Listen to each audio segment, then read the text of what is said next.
Alright, big battle against a longtime rival, longtime friend, even though I call him annoying all the time, Makar. So, definitely a skilled battler. Probably going to be. Well, I'm not going to say that, never mind.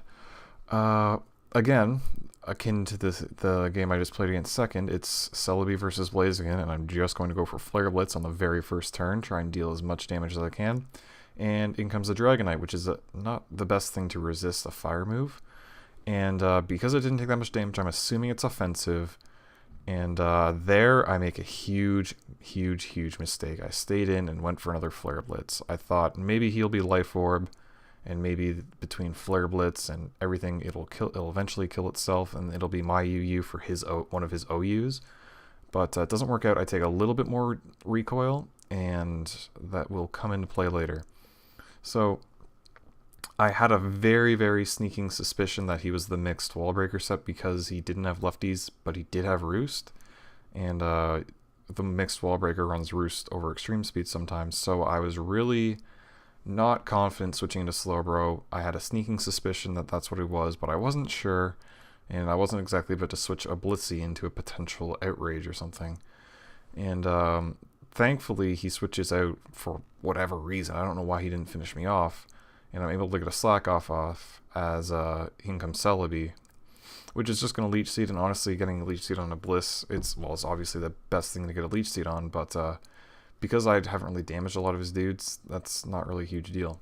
I went for Toxic, hoping he'd switch, but because it was a lead Celebi, I figured it's probably going to have Rocks, probably going to have U-Turn, probably going to have Leech Seed, and then Grass Stab, so, you know, it's not going to be the easiest thing to take down, but obviously Toxic on a Natural Cure guy is not a big deal. So he switches out immediately, goes back to Dragonite, and I landed Toxic on it this time, but because I know it's the mixed Wallbreaker set, I know it's probably got superpower on the set, and like Slowbro can't take the hits at this point.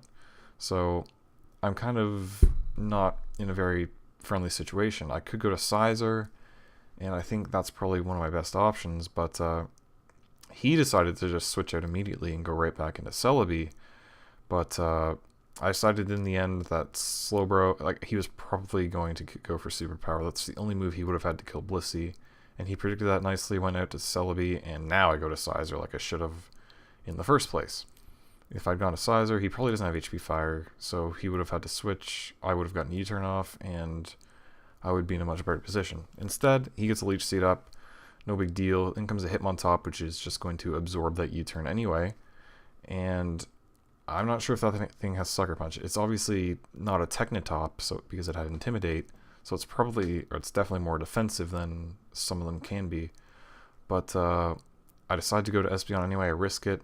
Hope that his only priority is going to be Mach Punch or whatever they run.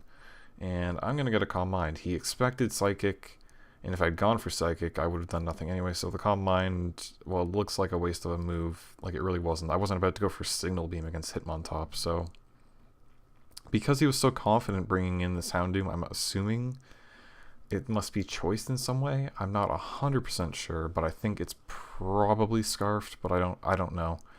I haven't seen any kind of item. I didn't see Life Orb anyway, so that's my thought process at this point. Celebi comes right back in against Blissey as I just soft-boiled up because I needed the hit points, and I'm obviously fearing another Leech Seed. I do have Signal Beam on this Espeon, which is probably, like, I'm going to have to nail the Celebi with it. I have to hope that he wants to stay in. He could just go to Houndoom, but he decided to risk it and try and land a U-turn on me, and I managed to stroke the Celebi with a Signal Beam, which Signal Beam is the only reason, or Celebi is the only reason Signal Beam exists on this Espeon. But I managed to nail it, and that's awesome. That really kind of gave me a chance moving forward. In comes a Floatzel, and I know those things like to be physical. They can be mixy, but I'm afraid of him kind of bulking up because that can be really dangerous right now. He just goes for Crunch, and it did a lot. So I'm assuming at this point that it's banded, which isn't a bad idea, honestly. It's really fast. It's kind of bulky, and it can deal out hits, I guess. I'm going to go for a Soft Boil again because he slows that Dragonite that I'm worried about. In comes a Solrock, which I know wants to explode at some point, so landing a Toxic on it isn't that big of a deal. But I'm going to do it anyway because I have to kill it eventually, right? He sets up a light screen and then he goes for a burn, which I'm assuming he predicted Sizer to come in, which was a really, really intriguing prediction, because that would have been a really good move for me to go for. But I didn't, and I didn't even know that thing could get Will-O-Wisp, so it's a good thing I didn't go to Sizer. I landed an S-Toss on it, and he just decides to go boom, which I kind of was expecting the whole time, because it is an NU exploding thing, and that's kind of what they do, especially in this generation, because explosion is OP. And because of the Heatran in the first game didn't one-shot my Blissey, it came close, but it didn't do it. I thought there was no way that Solrock would get Blissey, but I guess maybe he runs attack investment, which makes kind of sense, but I was kind of stunned by that. I expected to live, be able to soft-boiled maybe, but instead my Blissey goes down, and Sizer winds up having to take a humongous waterfall from this Floatzel, and I'm pretty sure at this point that it's definitely banded. Luckily I take the thing out, but he did like 3 points too many damage to my Sizer, so it's going to die to rocks, and you know, that's not exactly a good exchange. I go to Blaziken because it's scarfed, honestly, on the double down. In comes Dragonite, which I know at this point it probably doesn't have extreme speed, so I would be faster than it, but I don't have a move to hit it with. My best move would be like Flare Blitz, and we've already seen that doesn't do enough. So I didn't see what he went for right there, but Sizer died to rocks. I just needed Death Fodder to get Espeon in to get a bit of damage on this guy. And I know that the imminent threat for him anyway, is going to Houndoom.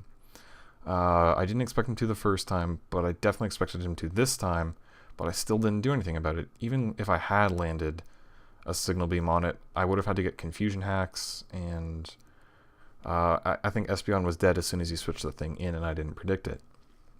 Anyway, I find out now that it definitely is scarfed because it outspeeds Espeon. So I'm going to go to Zangoose. I know Hitmontop is still around, so I know it's not exactly a safe time to set up, so I'm just going to go for as much damage as I can before I switch out, and man, that did not do a lot. I kind of expected maybe 50% even after the -1, but it doesn't even come close, but that's just what I'm going to have to deal with.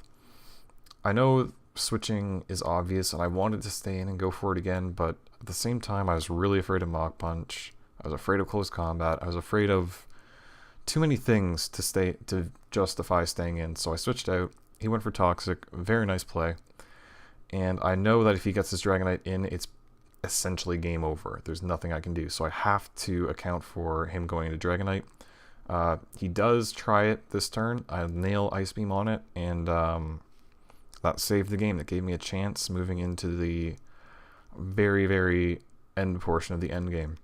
He still has this Houndoom, which I'm going to have to sacrifice Slowbro at this point. And I'm going to have to set up... I'm going to have to go to Blaziken, actually, with intent to go for Sky Uppercut and kill this thing. However, I'm afraid of that flinch, obviously.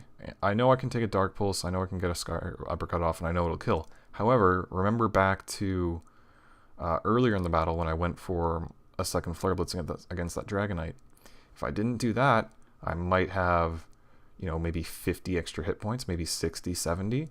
And then this Sucker Punch from Hitmontop, which winds up being his priority, maybe that doesn't kill me, maybe I get a Sky Uppercut off. Although it's -1, it should do about as much as Zangoose's Close Combat did, if not more. And then who knows how this winds up, because I wind up going for Flail this turn. I expected him to go for Sucker Punch and take me down to where Flail would deal more damage. I would have needed a crit Close Combat, and even that would have been close, but if my Blaziken maybe had 60 or 70 extra hit points, maybe I could have lived that Sucker Punch, and then maybe Close Combat might have finished it off. I don't know, but still, hell of a finish, Makar. Great game, and that's the first game I've dropped, and it kind of exposed a few weaknesses to my team. Slowbro just isn't really that as great of a physical wall as I thought it was. It doesn't really pair with Blissey quite as well, quite as flawlessly as I thought it did, but you know, I'm gonna stick with this team. I said I was gonna stick with this team all the way throughout the round robin. Maybe switch it up for the finals if I make the finals. But great game, Great game. It was a ton of fun. Really interesting. Really, came right down to the wire, man. So, and those are my favorite kind of battles.